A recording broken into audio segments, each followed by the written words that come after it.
விசுவாசத்தினாலே நீதிமான்களாக்கப்பட்டிருக்கிறோம். We are not only called righteous, we are made righteous. We are righteous. பாவம் மன்னிக்கப்பட்ட பாவி அல்ல நாம் நீதிமான்கள். எத்தனை பேருக்கு புரியுது? நான் செஞ்ச பாவத்தை முன்னால கேட்டேனே, எத்தனை பேர் பரலோகத்துக்கு போவீங்கன்னு கேட்டா நம்ம கை தூக்க மாட்டோம்ட்டு, எனக்கு என் பாவம் கண்ணுக்கு முன்னால தெரியும் போது அந்த சராசரிகளையும் பார்க்கிற ஆண்டவர், என் உள்ளத்தை அறிந்து வைத்திருக்கிற தேவன், நான் பாவின்னு அவருக்கு தெரியாதா? ஆனா ஏன் என்ன நீதிமான்னு சொல்றாரு?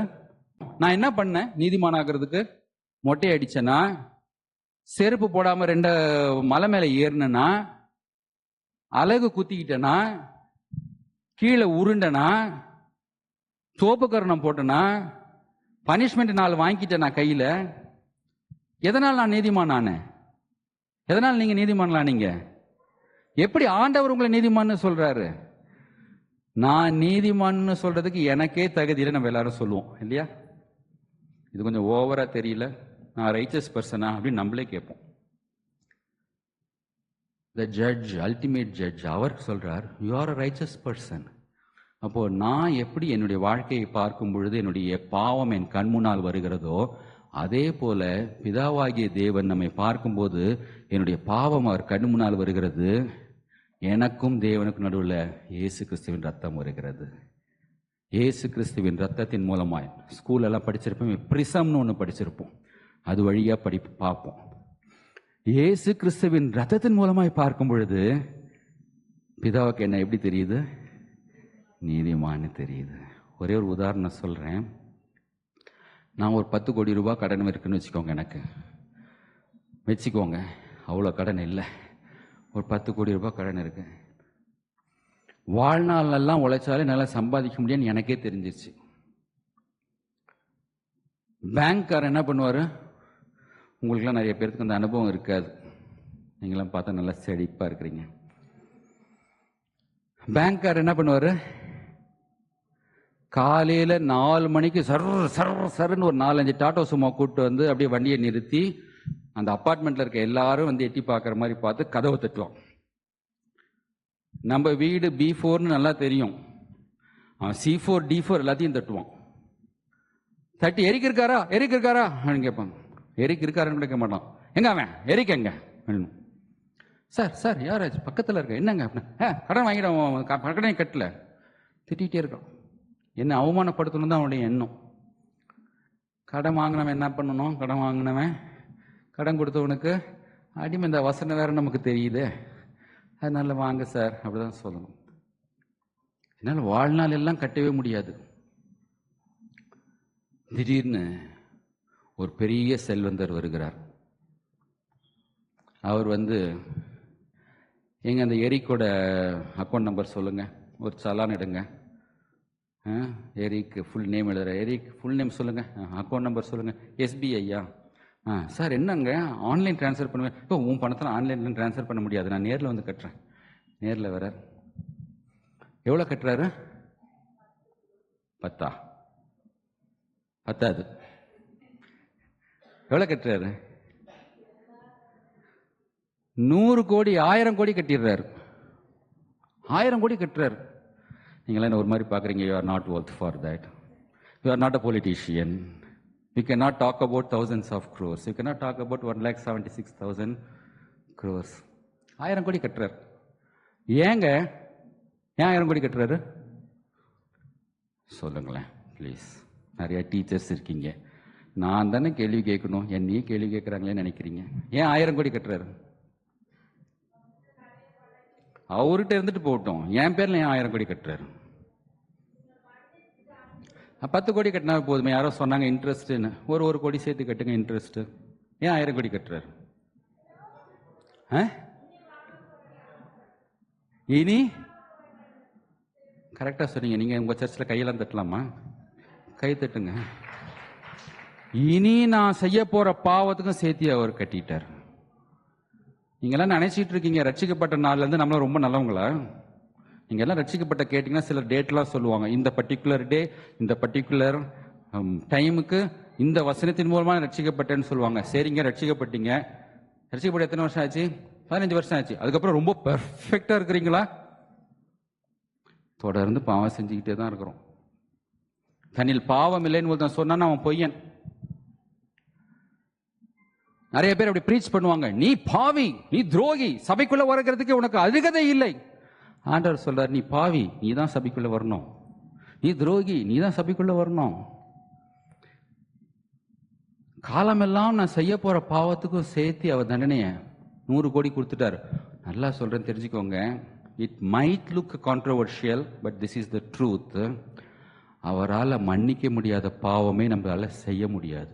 சொல்லுங்க, அவரால் மன்னிக்க முடியாத பாவமே நம்மளால செய்ய முடியாது. அவ்வளோ 1000 கோடி நம்மளுக்கு எவனா கடன் கொடுப்பானா? அதை அவர் கொடுத்துட்டார். பின்லேடன் மனம் திரும்பி ரட்சிக்கப்பட்டிருந்தா பரலோகம் போவாரா மாட்டாரா? ரொம்ப நல்லவரா? ஏன் போறாரு? நீங்க பக்கத்தில் இருக்கிற பையனை கிள்னதுக்கு அடிச்சதுக்கெல்லாம் போய் மன்னிப்பு கேட்டீங்கல்ல? பக்கத்து வீட்டில் மாங்காய் திருடினதுக்கெல்லாம் போய் மன்னிப்பு கேட்டீங்கல்ல? அதுதானேங்க பாவம். அவர் ஆயிரக்கணக்கான ஆளுங்களை ஈவிரக்கமின்றி கொன்னாரே, அவருக்கு எப்படிங்க மன்னிப்பு? அதுதான் ஆண்டவருடைய கிருபை. எத்தனை பேருக்கு புரியுது? என்னுடைய தகுதி நிமித்தம் தான் நான் பரலோகம் போக முடியும் அப்படின்னு நான் நினைக்கிறனால தான் டேலண்ட் இருந்தாலும் ஊழியத்துக்கு கூப்பிட்டா ஊழியம் போறது செய்யறது இல்லை. கிஃப்ட் கொடுத்திருந்தாலும் ஆண்டவர் கால் பண்ணாலும் நான் ஊழியம் செய்யறது இல்லை. ஏன் தெரியுமா? நான் அதுக்கெல்லாம் தகுதி இல்லைங்கன்னு நினைக்கிறோம். தகுதி இல்லாதவன் தான் ஆண்டவருக்கு வேணும். தகுதி இல்லாதவனை தான் ஆண்டவர் அழைக்கிறார். அப்போ நீ பாவி பாவி பாவின் கண்டம்னேஷன், குற்றம் படுத்தி கொண்டே இருக்கிறது ஆண்டவருடைய சித்தம் அல்ல. விசுவாசிக்கிறவனுக்கு ஆக்கினை தீர்ப்பு இல்லை. எத்தனை பேருக்கு ஆக்கினைன்னா என்ன? பனிஷ்மெண்ட். அப்போ நீங்க விசுவாசிச்சிட்டீங்கன்னா பரலோகம் போகும்போது உங்களுக்கு ஒரு புக்கே கிடையாது. ஜீவ புஸ்தகத்தில் உங்க பேர் எழுதி, எத்தனை பேருக்கு தெரியும்? ஜீவ புஸ்தகத்தில் உங்க பேர் எழுதியிருந்தா உங்க பாவத்துக்கு ரெக்கார்டே கிடையாது. இட் இஸ் ஃபுல்லி அவர் மன்னித்து கடலின் ஆழத்தில் தள்ளிட்டார். நினைக்க கூட மாட்டார், அவருக்கு ஞாபகம் கூட இருக்காது. நீங்க மனம் திரும்பலன்னா வேறொரு புஸ்தகத்தை கண்டேன், அந்த புஸ்தகத்துல நீங்க பண்ணதெல்லாம் டேட்டு போட்டு இருக்குது. காலேஜ் படிக்கும் போது லாஸ்ட் டே, ஆனுவல் டே முடிஞ்ச உடனே நீ என்ன பண்ணுன டேட் போட்டு வச்சிருக்கு. அந்த பேரை நீ மறந்திருக்கலாம், நான் மறக்க மாட்டேன். நீ தனிமையில் என்ன பண்ண, இதெல்லாம் ஒரு நாள் வெளியே வரும். விசுவாசிக்கிறவர்களுக்கு ஆக்கினை தீர்ப்பு இல்லை. ஜீவ புஸ்தகத்தில் பேர் இருந்தா வெளிப்படுத்தின விசேஷம் சொல்லப்பட்ட இன்னொரு புஸ்தகம் திறக்கப்படாது. அந்த பாவிக்கு ஆண்டவர் அவருடைய கிருபையினால பரபாசை நம்மை அவர் மன்னித்தது மாத்திரமல்ல, மன்னிச்சிட்டம் போன் மட்டும் சொல்லல, உனக்கு பாவம் செய்தவன் அதற்கான கிரியத்தை செய்தே ஆக வேண்டும். பாவம் செய்தவன் தண்டிக்கப்பட வேண்டும். பாவம் செய்தவன் ரத்தம் சிந்துதல் வேணும். ஆதாம் பாவம் செஞ்சார்ல, நான் சொன்னேனே ஃபர்ஸ்ட் ஸ்டார்டிங்ல என்ன எப்படி ஆரம்பிச்சேன், இவர் சிலுவை பத்தி பேச மாட்டார் போல இருக்கு அப்படின்னு நீங்க நினைச்சீங்களே. அப்ப என்ன சொல்லி ஆரம்பிச்சேன்? This was pre planned, pre destined. Adam பாவத்துல விழுந்துட்டாரு. விழுந்தாரா? யார் சொல்லி விழுந்தாரு? ஏவாள் சொல்லலனாலும் நீங்க சிஸ்டர்ஸ்ல என்ன ஒரு மாதிரி பார்க்காதீங்க. ஆதாம் ஏன் தெரியுமா பாவம் செஞ்சாரு? ஒரு சிலர் சொல்லுவாங்க, அவங்க மனைவி போய் ஒரு பழம் சாப்பிட்டு வந்துட்டாங்க. பாவம் செஞ்சா ஆண்டவர் ஏதேன் தோட்டத்தை விட்டு துரத்தி விட்டுருவாரு. இந்த மனைவி இல்லாம நான் எப்படி வாழ்றது? உனக்காக நானும் பாவம் செஞ்சு நானும் தண்டனையை வாங்கிக்கிறேன் அப்படின்னு சொல்லிட்டு ஆதாம் சொன்னதாக சிலர் சொல்லுவாங்க. அன்னைக்கு ஏவாள் சொல்லலன்னா இவர் வேற பாவம் செஞ்சிருப்பார். பாவம் செஞ்ச உடனே அவங்களுக்கு என்ன ஆயிடுச்சு? நன்மை தீமை அறியத்தக்க கண்கள் திறந்துருச்சு. as long as we are innocent we will not fear. இப்ப பாவம் செஞ்ச உடனே ஆதாமுக்கு பயம் வந்துருச்சு. பயம் மட்டுமா வந்துச்சு? வெக்கம், அவமானம் வந்துருச்சு, பயம் வந்துருச்சு. ஆண்டவரை ஃபேஸ் பண்ண முடியல. ஆதாமே நீ எங்கே? பகலின் குளிர்ச்சியான எனக்கு ஏசியே தேவையில்லை. நடந்து வர சத்தம் வேற கேட்குது. ஆதாமே நீ எங்கே இருக்கிறாய்? ஆண்டவர் அப்படிதான், நம்ம டிவியில் அப்படிதான் சொல்றாங்க, நீ ஆதாமே எங்கே இருக்கிறாய்? ஆதாம் என்ன சொல்றாரு? இருக்க. நீ நிர்வாணி உனக்கு சொன்னது யாரு? ஆனா நீ நிர்வாணி தான். இது வரைக்கும் உனக்கு நீ நிர்வாணின்னு உனக்கு தெரியாம, நீ ட்ரெஸ்ஸே போடாம இருக்கிறேங்கிறதே உனக்கு தெரியல. இப்ப தெரிஞ்சிருச்சு. இப்போ அதை கவர் பண்ணி ஆகணும். அதில் ஆதாம் எப்படி கவர் பண்ணிக்கிட்டாரு? இலையை வச்சு கவர் பண்ண முடியுமா? சரி, அவர் பண்ணிட்டார். அவ்வளோ டீட்டெயிலாக போக வேண்டாம். ஆண்டவர் என்ன பண்ணாரு? தோல். தோல் எந்த தோல்? எந்த தோல்? ஏதோ ஒரு மிருகத்தின் தோல். ஆதாம் செய்த பாவத்திற்கு அன்றைக்கே ஒரு மிருகம் பலி செலுத்தப்பட்டிருக்கிறது, ரத்தம் சிந்தப்பட்டிருக்கிறது. ஆதாமுடைய பாவத்திற்கு ஒரு கவர் தேவைப்பட்டுச்சு, ஒரு பாதுகாப்பு தேவைப்பட்டுச்சு. அன்றைக்கே உலக தோற்றம் முதல் அடிக்கப்பட்ட தேவ ஆட்டுக்குட்டி. அப்படின்னா என்னன்னா, நீ செஞ்ச பாவத்தினால உனக்கு ஏற்பட்ட அவமானம், குற்ற உணர்வு, இதெல்லாம் போக்கணும்னா ஒரு பலி செலுத்தப்பட வேண்டும். அன்றைக்கே அதை செலுத்தினார். அதனுடைய பிகர் வெர்ஷன் அன்றைக்கு அது நிழலாட்டமாய் இருந்தது. புதிய ஏற்பாட்டில் அது நிஜமாய் மாறினது. அந்த இயேசு கிறிஸ்து பரபாசுக்காக அன்றைக்கு மரித்த போது நடந்த நிகழ்ச்சியில் நாம் தெரிந்து கொள்கிற விஷயம் என்னன்னா, நான் அடிக்கப்பட வேண்டிய இடத்துல அவர் அடிக்கப்பட்டார். First point. ரெண்டாவது பாயிண்ட், இந்த பரபாஸ் அந்த யூத ஜனங்களுக்கு ஒரு விடுதலையை பெற்றுக் கொடுக்க முயற்சி செய்தார் என்று சொல்லி சொன்னேன். ஒரு புரட்சியாளராக, ஒரு அடிப்படைவாதியாக அவர் இருந்தார், ஒரு ஃப்ரீடம் ஃபைட்டராக இருந்தார். ஜனங்களுடைய பெர்ஸ்பெக்டிவ்ல இருந்து பாருங்கள். ஜனங்களுடைய பார்வையில 5 நாளைக்கு முன்னால ஓசன்னா உன்னதத்திலிருந்து வருகிற தேவனுக்கு மகிமை உண்டாவதாக சொன்ன ஆளுங்க பரபாஸ் பரபாஸ்னு ஏன் கத்துனாங்கன்னா, இவருடைய டீச்சிங்கை பார்த்தா இவர் என்ன விடுதலை ஆக்குவார்னு எனக்கு நம்பிக்கை இல்லை. இவரு ரோம பேரரசுக்கு எதிராக சண்டை போட்டு எனக்கு விடுதலை வாங்கி தருவார்னு பார்த்தா, ஒரு கணத்துல அடிக்கிறானா இன்னொரு கணத்தை காமி அப்படிங்கிறார். அடி வாங்கிட்டே இருந்தா ஏற்கனவே அடி தாங்க முடியாம தான் எனக்கு விடுதலை வேணும்னு நினைக்கிறேன். இவர் சொல்ற மாதிரி அடி வாங்கினா சபிக்கிறவர்களை சொல்லுங்க ஆசீர்வதிக்கிறீங்களா? நிந்திக்கிறவர்களுக்காக ஜெபம் பண்றோமா? எல்லாம் ஒன்னா சேர்ந்து ஆண்டவரே அந்த மனிதனுடைய தலையில் அக்கினி வந்து இறங்குவதாக, அப்படிதான் ஃபாஸ்டிங் பேர்ல ஜெயிப்போம். இன்னும் ஒரு சிலர் ஆண்டவருக்கு ஐடியா கொடுப்பாங்க, பார்த்துருக்கீங்களா? பொலிட்டீஷியன்ஸ், ரவுடிஸ்லாம் பார்த்தீங்கன்னா தன்னால் அடிக்க முடியாத ஆளுக்கு ஒரு ரவுடி என்கேஜ் பண்ணுவாங்க. அந்த ஆள் போட்டு தள்ளிடு அப்படிம்பாங்க, பார்த்துருக்கீங்களா? அது மாதிரி நம்ம ஆண்டவர் என்கேஜ் பண்றது, ஆண்டவரே நீர் எனக்காக யுத்தம் பண்ணும். ஒரு சிலர் ஜெயிப்பாங்க, பார்த்துருக்கீங்களா? ஆண்டவரே இந்த மனிதன் என்னை ரொம்ப அவமானப்படுத்திட்டான், என்னை கண்ணீர் விட வச்சுட்டான், எனக்கு துரோகம் பண்ணிட்டான். அவன் கார் ஓட்டிட்டு போகும்போது கர்த்தருடைய கரம் அவன் கால கைய தொடுவதாக. என்ன அர்த்தம்? கை வராம போகட்டும், கால். ஆண்டோட நேரம் சொல்றதுக்கு பயம், இன்டைரக்டா அவனை தொடுவீரவாக. நான் அப்படி ஒரு சில ஊழியக்காரங்க ஜெபிச்சு நான் கேட்டிருக்கிறேன், ஆண்டவரே உம்முடைய அக்கினி இறங்குவதாக. எதுக்கு? அவர் மன்னிக்க வந்தவர். அவர்கிட்ட போய் இப்படி ஒரு அட்வொகேட் இப்படி போய் அவர் சொல்றார். அவரு புரட்சியாளராக சுபாஷ் சந்திரபோஸ் போல படையை திரட்டி ரோம சாம்ராஜ்யத்திலிருந்து விடுதலை பெற்றுக் கொடுக்கலாம்னு நினைக்கிறாரு. இவர் என்னடா, மன்னிச்சிரு, உன் பக்கத்து வீட்டுக்காரனை மன்னிச்சிரு, 2 இருந்தா 1 கொடுத்துரு. ஏசு சொன்னது என்னன்னு தெரியுமா உங்களுக்கு? பழைய ஏற்பாடுல 10ல் 1 கொடுங்க, புதிய ஏற்பாடுல தசமபாகம் இல்லை. நிறைய பேர் சொல்லுவாங்க புதிய ஏற்பாடுல தசமபாகமே இல்லைங்க. ஆமா, தசமபாகமே கிடையாது. 2 இருந்தா 1 கொடுத்துடணும். எத்தனை பர்சன்ட்? 50%. பாஸ்டர் கண்டிப்பா கூப்பிடாதீங்க, அடுத்துறோம். இவர் என்னடான்னா இப்படி பேசுறாரு. இவர் இன்னைக்கு மேல் நமக்கு சரிப்பட்டு வர மாட்டாரு. அதனால டெம்பரவரி சொல்யூஷனாக பரபாஸ் அவர்கள் பார்த்தாங்க. இன்றைக்கு எனக்கு வேணும். God has a purpose and plan for you. God's will is most perfect. But do we listen to God's will? ஆண்டவர் சொல்றதுன்னா காத்து இருக்கணும்.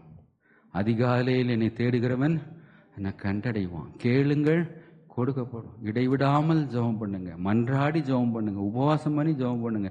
இவர்கிட்ட போனா எதுவுமே தேவையில்லைங்க, நேரா எனக்கு கிடைச்சிருது. Second perspective from the people's side. நாம் பரபாஸ் மாதிரி இருந்ததை மன்னிச்சிட்டாரு. இன்றைக்கு நாம் என்ன பண்ணுகிறோம்?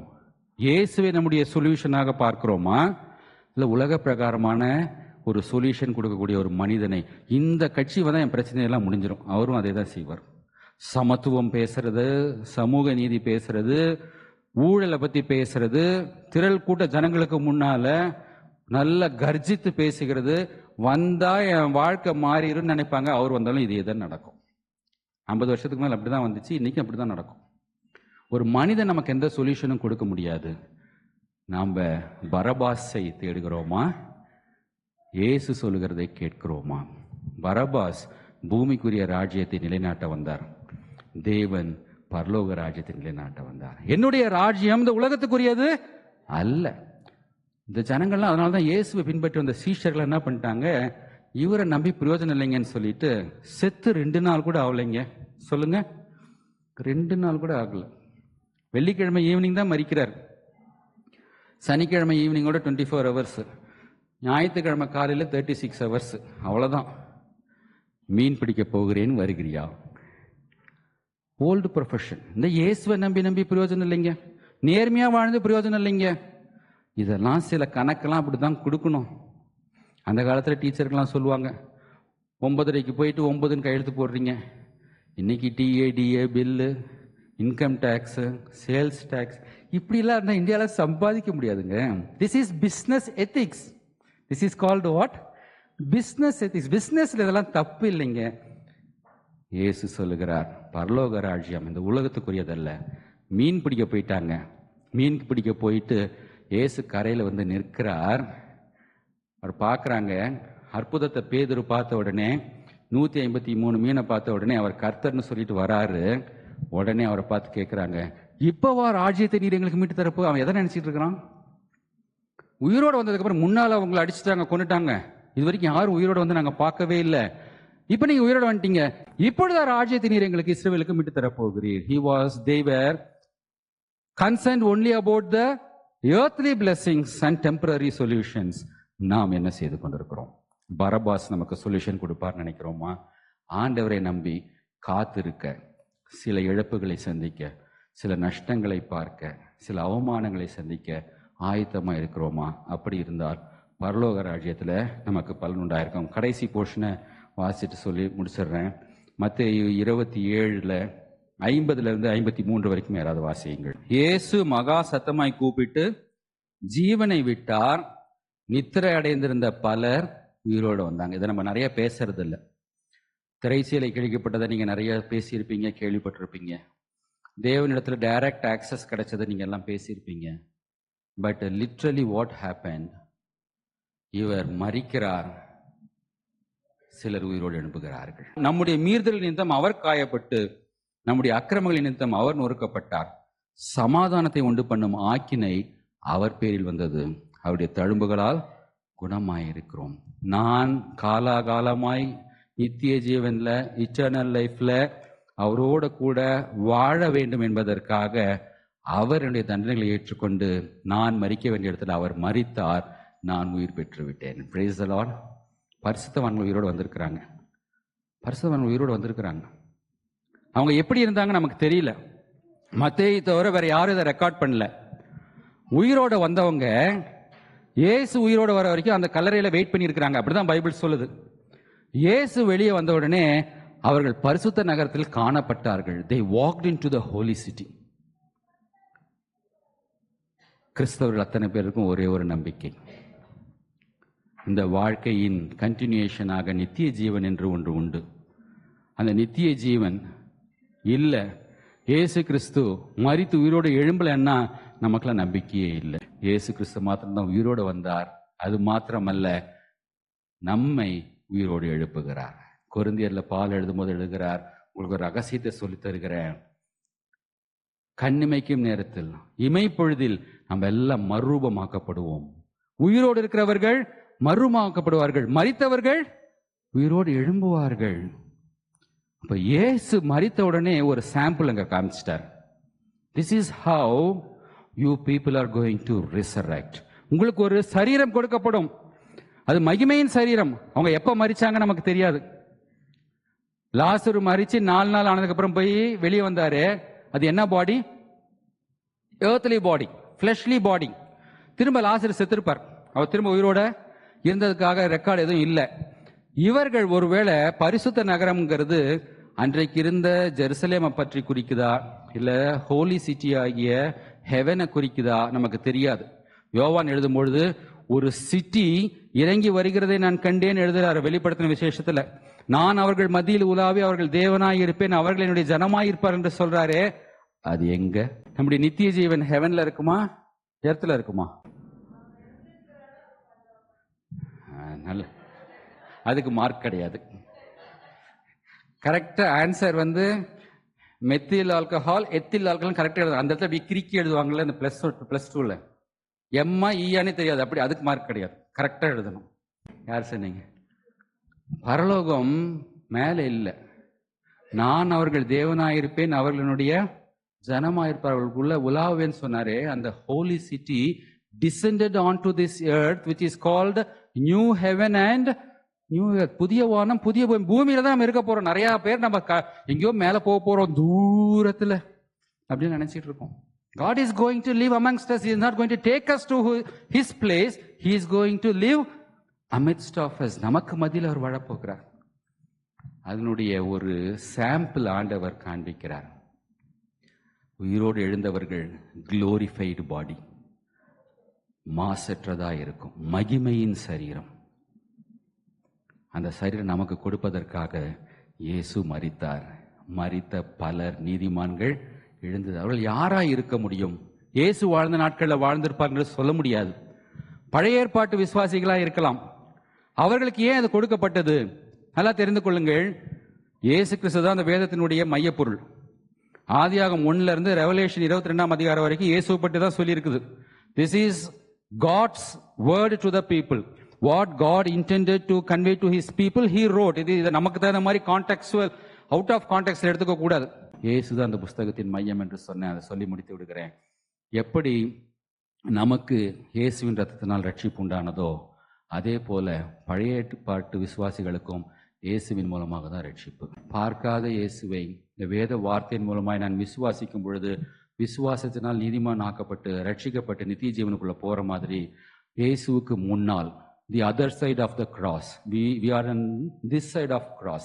கிராஸுக்கு அந்த பக்கம் இருக்கிறவர்கள் மேசியா ஒருவர் வருவார், என் பாவத்தை எல்லாம் மன்னிப்பார் என்று யார் யாரெல்லாம் விசுவாசித்தார்களோ அவர்களுக்கும் இயேசுவின் மூலமாய் மன்னிப்பை கொடுப்பதற்காக தான் இயேசு மரித்து மகா சுத்தமாய் கூப்பிட்டு ஜீவனை விட்டார்.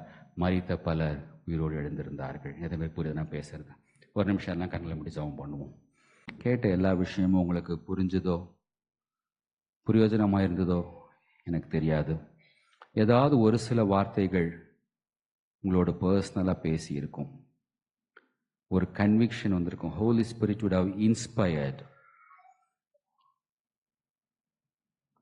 when you heard few sentences, few words. அந்த விஷயத்துக்கு இப்பொழுது ஒப்பு கொடுங்கள்.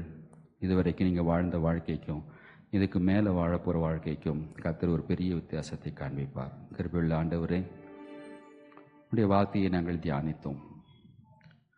எங்களை நீர் உலக தோற்றத்திற்கு முன்னாலேயே பார்த்தீர், அதற்காக நன்றி செலுத்துகிறோம்.